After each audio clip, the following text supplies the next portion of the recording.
Chemistry का 12th का एक पार्ट का ऑब्जेक्टिव है और इसको आप अच्छे से देखिए।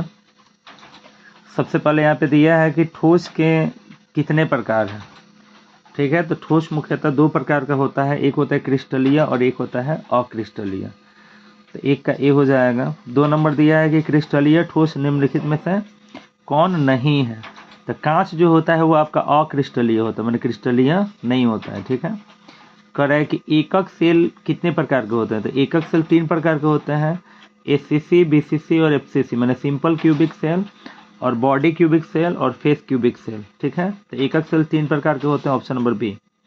फिर दिया है कि एससीसी की संकुलन क्षमता कितनी होती है। तो एससीसी की संकुलन क्षमता 52 होता है, बीसीसी का 68 होता है और एफसीसी का 74 होता है। ठीक है, तो एससीसी की संकुलन क्षमता कितना होता है 52%।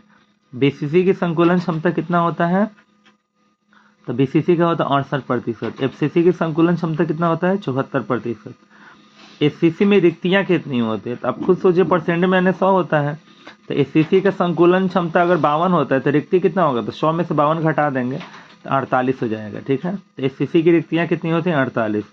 अब कह रहा है कि बीसीसी की रिक्तियाँ कितनी होती हैं। तो आप जानते हैं कि बीसीसी का संकुलन क्षमता जो होता है 68 होता है, तो 100 में से 68 घटा दीजिएगा तो 32 हो जाएगा, तो 32% हो जाएगा। फिर कह रहा है कि एफसीसी की रिक्तियाँ कितनी होती हैं। चूँकि आप जानते हैं कि एफसीसी का संकुलन क्षमता 74% होता है, तो इसका रिक्ति कितना होगा, तो 100 में से 74 घटा देंगे तो कितना हो जाएगा 26%। सजावट के आधार पर क्रिस्टल को कितने भागों में बांटा गया है। सजावट के आधार पर क्रिस्टल को 2 भागों में बांटा गया है, कौन कौन, तो क्रिस्टलीय और अक्रिस्टलीय, यानी रवेदार और बेरवेदार। सबसे पहले यहाँ पे दिया है कि क्रिस्टलीय ठोस को कितने भागों में वर्गीकृत किया गया है। क्रिस्टलीय ठोस को 4 भागों में वर्गीकृत किया गया है, आयनिक ठोस, आपका परमाणविक ठोस, सहसंयोजक ठोस, धात्विक ठोस। ठीक है, फिर कह रहा है कि एससीसी के कोर यानी कॉर्नर पर जालक बिंदु की संख्या कितनी होती है, तो 1 होता है। बीसीसी के कॉर्नर पर कितना होता है, तो 1 ही होगा।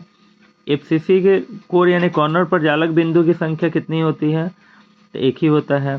अब देखिए एससीसी के फलक पर जालक बिंदु की संख्या कितनी होती है, तो एससीसी के केवल कॉर्नर पे होता है, फलक पे नहीं होता है, तो एससीसी के फलक पे 0 हो जाएगा, जो कि ऑप्शन में नहीं दिया है। फिर कह रहा है कि बीसीसी के फलक पर जालक बिंदु की संख्या कितनी होती है, तो बीसी माने बॉडी क्यूबिक सेल होता है, तो इसके भी बॉडी पे होता है ना कि फलक पे होता है, तो इसमें भी 1 भी नहीं होता है, तो बीसीसी का 0 हो जाएगा। एफसीसी के फलक पर जालक बिंदु की संख्या 6 का 1/2 यानी 3 हो जाएगा, एफसीसी का 3 होता है। एससीसी के केंद्रक पर जालक बिंदु की संख्या कितनी होती है, तो एससीसी में केंद्रक नहीं होता है, तो इसका भी 0 हो जाएगा। बीसीसी के केंद्रक पर 1 होता है। एफसीसी के केंद्रक पर जालक बिंदु की संख्या कितनी होती है, तो एफसीसी का फेस केंद्रक कर रहा है ना, तो एफसीसी में फेस होता है ना कि केंद्रक होता है। केंद्रक यानी बॉडी केवल बीसीसी में होगा। ठीक है, इसके केंद्रक पर 0 हो जाएगा, नहीं दिया है।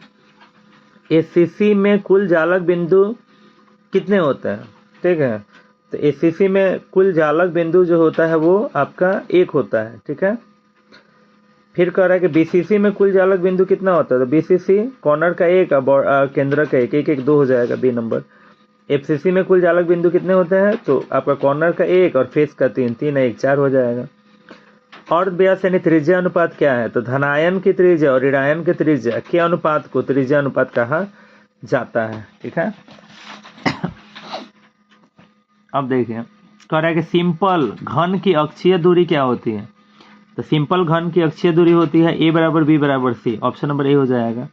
फिर कह रहा है कि टेट्रागोनल की अक्षीय दूरी क्या होती है, a equal to b not equal to c, ए नंबर ही हो जाएगा। हेक्सागोनल की अक्षीय दूरी क्या होती है, तो a equal to b not equal to c, यही हो जाएगा। जो आपका टेट्रागोनल की होती है वही हेक्सागोनल की होती है। रंबोहेड्रल की अक्षीय दूरी क्या होती है, तो ये आपका जो सिंपल घन का होता है वही इसका भी होता है, यानी a बराबर b बराबर c। कह रहा है कि ऑर्थोरम्बिक का अक्षीय दूरी क्या होता है, तो a is not equal to b, b is not equal to c। फिर कह रहा है कि सिंपल घन का अक्षीय कोण क्या होता है, तो आपका सिंपल घन कह रहा है तो a बराबर b बराबर alpha equal to beta, beta equal to gamma equal to 90 degree, तीनों 90 डिग्री का इक्वल होता है। फिर कह रहा है कि एन टाइप अर्धचालक में क्या होता है, तो एन टाइप अर्धचालक 5 संयोजी होता है, जिसके बाहरी कक्षा में 5 इलेक्ट्रॉन होते हैं। एन टाइप जो होता है वो पंच संयोजी होता है और पी टाइप त्रिसंयोजी होता है। तो एन टाइप अर्धचालक क्या होता है, तो पंच संयोजी। फिर दिया कि पी टाइप अर्धचालक क्या होता है, तो पी टाइप अर्धचालक त्रिसंयोजी होता है। फिर कह रहा है कि ठोसों में अपूर्णता कितने प्रकार का होता है, तो ठोसों में अपूर्णता दो प्रकार का होता है। कौन कौन, साटकी दोष और फ्रेंकेल दोष। तो दो प्रकार का होता है। साटकी दोष के कारण घनत्व क्या होता है, तो साटकी दोष में समान संख्या में धनायन और ऋणायन के कण अलग हो जाते हैं, तो इसी कारण इसका घनत्व घट जाएगा। फ्रेंकेल दोष के कारण उसके घनत्व पर क्या प्रभाव पड़ेगा, तो कोई भी प्रभाव नहीं पड़ेगा, अपरिवर्तित रहेगा। विद्युतीय गुण के आधार पर ठोस को कितने भागों में बांटा गया है, तो विद्युतीय गुण के आधार पर ठोस को 3 भागों में बांटा गया है, चालक, अर्धचालक और विद्युत रोधी।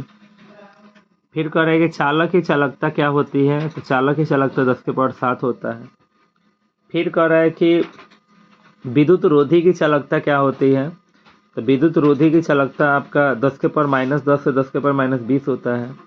अर्धचालक का कितना होता है, अर्ध माने चालक से कम और माने क्या होता है, विद्युत रोधी से माने ज़्यादा होता है, दोनों के बीच में हो जाएगा अर्ध है तो 10⁻7 से कम हो जाएगा और इससे ये हो जाएगा, तो ये हो जाएगा 10⁻6 से 10⁻4।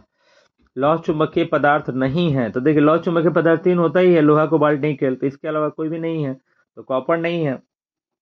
कह रहा है कि अनुचुंबकीय पदार्थ है, तो देखिए लोहा, कोबाल्ट, निकेल तो आपका लौह चुंबकीय हो गया, तो अनुचुंबकीय क्या हो गया आपका, लोहा का आयन हो जाएगा आपका Fe+3। ध्यान से देख लीजिएगा, ये लौह चुंबकीय नहीं है बल्कि क्या है, अनुचुंबकीय है। फिर कह रहा है कि प्रतिचुंबकीय पदार्थ है, तो देखिए लोहा, कोबाल्ट, निकेल तो लौह चुंबकीय हो गया, तो प्रतिचुंबकीय क्या हो जाएगा, NaCl। फिर कह रहा है कि लौह चुंबकीय पदार्थ नहीं है, तो देखिए लोहा, कोबाल्ट, निकेल तो है, तो कौन नहीं है, तो NaCl नहीं है। तो ये आपका एक पार्ट का केमिस्ट्री का द सॉलिड स्टेट ठोस अवस्था का ये ऑब्जेक्टिव है, ये आप क्लियर कर लिए। और जहाँ तक इसको विस्तार करना है तो विस्तार करके भी आपको बताया जाएगा एक अलग से वीडियो में।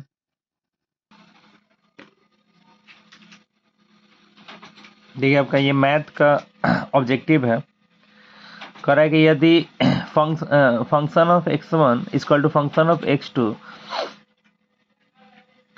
यहाँ पे x1 बराबर x2 के फराल x1 और x2 के, यानी कह रहा है कि प्रत्येक एक का एक के साथ क्या है, संबंध है। तो वैसे कंडीशन में ये कौन सा फलन है, तो एकाएक फलन है, इसको एकाएक फलन कहा जाता है, ठीक है। फिर यहाँ पे अगला दिया है f is such that A is tends to B, एक अनाच्छादक फलन होगा, ठीक है। देखिए आच्छादक फलन होता है तो function of A equal to B होता है, अनाच्छादक है तो ये हो जाएगा function of A subset to B होता है। अनाच्छादक मैंने आच्छादक नहीं है तो इसलिए ये नंबर हो जाएगा। एफ इज सच दैट एन इस प्रकार है कि फंक्शन ऑफ एक्स बराबर 4x+3, तो क्या होगा, देखिए सबसे आसान तरीका है कि सबसे पहले अपने मन से x मान लेंगे, 3 प्लस उधर जाएगा तो माइनस में, x - 3/4, x - 3/4 हो जाएगा। ये दिया है a binary b equal to इतना, तो इसका मान आपको बताना है, तो कुछ नहीं करना है, ए है तो ए का स्क्वायर करना है, इसका स्क्वायर कर देंगे, बाइनरी का मतलब प्लस दिया है तो इसका भी स्क्वायर कर देंगे, 1 का स्क्वायर 1 है, 2 का स्क्वायर 4, तो 4 1 5, 5 का स्क्वायर 5 का स्क्वायर 50 25 है, 50 25 50 हो जाएगा, ठीक है। फिर यहाँ पे साइन इनवर्स एक्स, तो साइन इनवर्स एक्स का होता है cosec inverse 1/x, sine inverse x plus cos inverse x बराबर क्या होता है π/2। और देखिए tan इनवर्स √3 जो होता है 60 का मान होता है π/3, कॉट में √3 जो होता है आपका ये 30 का मान होता है, माइनस है तो 150 यानी 5π/6, और यहाँ पे है आपका π/3 एलसीएम लेंगे तो 6 में तो हो जाएगा आपका -π/2। tan इनवर्स एक, tan में एक जो होता है π/4 का मान होता है, tan inverse 1/2 plus tan inverse 1/4 दिया है, तो tan inverse x plus tan inverse y को हम चाहें तो tan inverse x plus y/1 - x into y पर तोड़िएगा तो tan इनवर्स 6/7 आ जाएगा। ये देखिए x में x से गुना करेंगे x स्क्वायर -9 स्क्वायर हटाएंगे तो रूट +-3 हो जाएगा। डेट है 5 का 20 में से 6 चला जाएगा 14 हो जाएगा। a बराबर इतना b बराबर इतना, दोनों को जोड़ना है तो 5 × 3 = 8, 3 × 2 = 6, 2 × 1 3, 4 × 2 = 6, 2 और 4 6, और उसके बाद 6 × 2 = 8, ये हो जाएगा 8 5 3 6 6 8 डी नंबर। अब देखिए tan inverse x plus cot inverse x बराबर π/2 होता है ना, तो 90 डिग्री अंक का डिफ्रेंशिएट क्या होता है 0, tan का क्या होता है sec² x, cos inverse x का क्या होता है देखिए साइन इनवर्स एक्स का होता है 1/√1 माइनस एक्स स्क्वायर, कॉस का होता है माइनस 1/, इतना ठीक है। y बराबर एक्स का पावर 6 है तो dy/dx निकालना है। तो अब क्या होता है, x का पावर n का क्या होता है 6 आ जाएगा, पहले x लिखकर घात में से घटा देंगे, 6x का पावर 5 हो जाएगा, बी नंबर। अब इसका डिफ्रेंशिएट कीजिएगा, डी साइन लॉग एक्स नीचे आएगा, ऊपर जाएगा बट्टे में इतना साइन का कॉस लॉग एक्स बट्टा एक्स, तो कॉस लॉग एक्स बट्टा एक्स यही हो जाएगा, जीरो, इसका जीरो हो जाएगा, लिमिट नहीं है उसके लिए के हो जाएगा, ऑप्शन नंबर ए। अब देखिए x का पावर 4 का इंटीग्रेशन घात में एक जोड़ेंगे 5 और उसी से भाग दे देंगे, लिमिट नहीं है उसके लिए प्लस सी चाहे के, सी नंबर। x का पावर 2 है तो x का पावर 3/3 और लिमिट रखेंगे अपर लिमिट b, b का पावर 3 माइनस a का पावर 3/3, सी नंबर। 1/x का log x होता है प्लस सी। अवकलन समीकरण इतना तो निकालेंगे, इतना आ जाएगा। अवकलन समीकरण, इसका कोटि कितना है, इसका कोटि 1 है, इसका घात कितना है, इसका घात 1 है, कॉट का हो जाएगा log sin x, इतना हो जाएगा। इसका निकालेंगे तो आपका tan x/2 हो जाएगा, e का पावर x है तो e का पावर b माइनस e का पावर a हो जाएगा। इसका निकालेंगे डिफ्रेंशिएट करके मान यहाँ पे रख देंगे तो 77.66 आ जाएगा। y बराबर इतना बिंदु अभिलंब, तो करेंगे यहाँ पे 2x + 3 एक रखेंगे तो 2 3 5, अभिलंब कर रहा है -1/5, बी नंबर। y बराबर x का पावर x से लॉग ले लेंगे तो ये आपका ये वाला डी नंबर हो जाएगा। इतना x का पावर समाकलन गुना 1/x log x, e का पावर log x, e का पावर log का वैल्यू 1 में 1 से तो 1, सी नंबर हो जाएगा। a क्रॉस b, जैसे a डॉट b बराबर 0 तो a क्रॉस b बराबर 1 हो जाएगा। a इज परपेंडिकुलर b, माने a b पर क्या है लंब है, तो वैसे कंडीशन में a डॉट b बराबर 0 होता है, a number. a dot a बराबर a square, option number C हो जाएगा।